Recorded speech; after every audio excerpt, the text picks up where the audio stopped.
Sorry, thanks. Secretary Kerry, I think in autumn of 2014, though it might have been last year, in congressional testimony was asked about your strategy.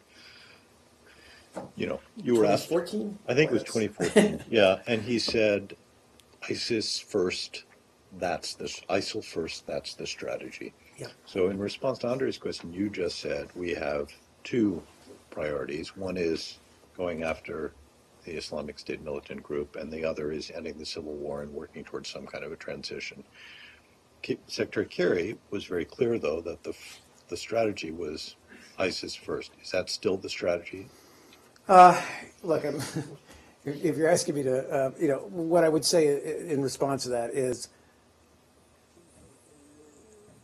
they're both of a piece. And by that I mean that we have significantly increased our effort to defeat, destroy Daesh over the past 6 months to a year.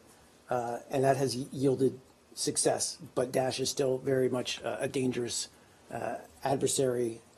But we also recognize, and I think we have recognized over the past year, and not just us, but others, again, these stakeholders in Syria, that unless we are able to find a solution, a resolution to the civil war there, it's going to remain a very murky and difficult environment, and an environment where Daesh will, frankly, find refuge and be able to find footholds and be more difficult to dislodge. So what I mean is, it's hard to separate the two. We need both. And then, on that day, if we can get resolution of the civil war, then we can focus on defeating a common enemy. Okay, just one follow-up on that. I mean, you didn't say, you talked about a transitional governing authority.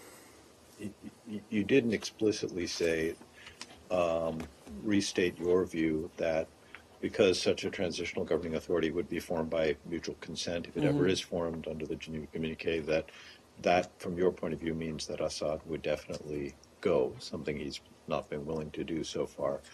Some of President Obama's former aides, including Phil Gordon, has been arguing in public that a better outcome might be to just accept that Assad stays for the time being and devolve power to the other regions of the country, many of which are no longer under his control anyway.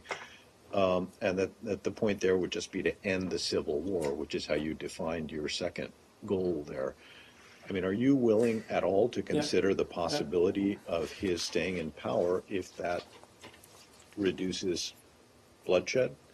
So our position, and the position of the ISSG, has always been to support the unity, the sovereignty, the territorial integrity of Syria as a country with its borders, and that remains the same.